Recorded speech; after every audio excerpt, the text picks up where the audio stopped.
Hello, welcome to World Insight here on CCTV International. As always, we bring you 30 minutes of news analysis and all of it from a Chinese perspective. I'm James Chow here in Beijing. Let's get started. Welcome back to our program. You're watching World Insight here on CCTV. Now let's move on this time to the Middle East, where the wave of bribery scandals that's engulfed Israeli Prime Minister Ehud Olmert have once again threatened his leadership. Opinion polls show that around 70% of Israelis want him to leave office. Many have questioned Olmert's authority to lead the peace process. Can this canny and capable politician really hang on? Olmert is up against the toughest test of his political career. Behind the placid exterior of the Prime Minister's office, its occupant, Ehud Olmert, is suffering a silent storm. Headlines blaring his bribery scandals dominate the front pages. Police suspect that Olmert accepted hundreds of thousands of dollars in illegal contributions from American Jewish businessman Morris Talansky before becoming Prime Minister in 2006. But Olmert has denied the charges and refused to resign. I look each and every one of you straight in the eye and say, I've never accepted a bribe. I've never put a penny in my own pocket. I was elected by you, the citizens of Israel, to be the Prime Minister, and I don't intend to abandon my post. At first, the main witness in the Olmert case, Morris Talansky, denied the allegations as well. Yes, I know him for 20 years. Mayor of Jerusalem. We were very, very friendly. And I used to meet him all the time at dinners in New York. And that was basically the relationship. But you don't see illegal things in these relationships? Absolutely not.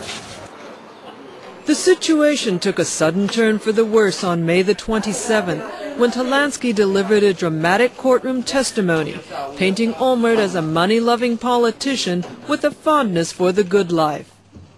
Talansky testified that over the course of 14 years, he'd given Olmert around $150,000 US. The payments, often cash-stuffed envelopes, helped fund Olmert's expensive lifestyle that included luxury hotels and first-class travel. Since then, the pressure has been mounting on the Prime Minister to step down. Go, or we'll make you go. That was the message to Olmert from Ehud Barak, leader of Israel's Labour, the second party in Olmert's coalition. He can do this any of the ways open to him: suspension, vacation, or resignation, or incapacitation. Similar calls came from inside Olmert's Kadima party. In a veiled comment, Vice Prime Minister Tzipi Livni questioned Olmert's fitness to stay in office. I suspect that Kadima needs to start right away acting for every eventuality, including elections. I believe in primaries and think we should let the public decide who will be the leader in order to rebuild the public's trust in the party. Is time finally up for Ehud Olmert? His political future will make Israeli politics become even more uncertain. If Olmert cannot escape from this crisis, then there are three possibilities in Israeli politics.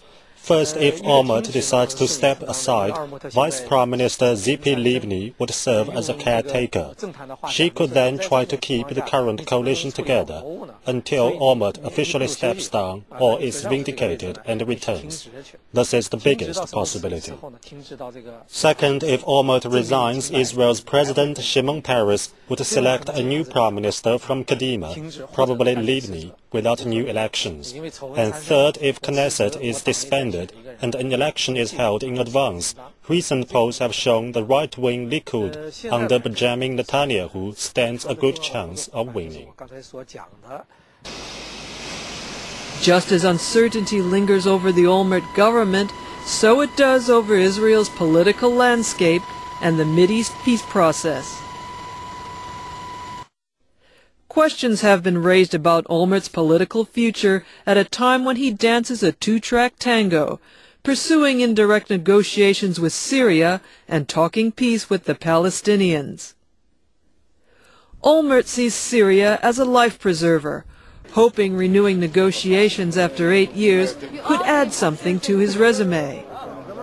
But peace would require Israel to withdraw from the Golan Heights, a strategic plateau regarded as an important buffer against Syrian attack. Most Israelis would oppose the move, having suffered losses in a similar situation.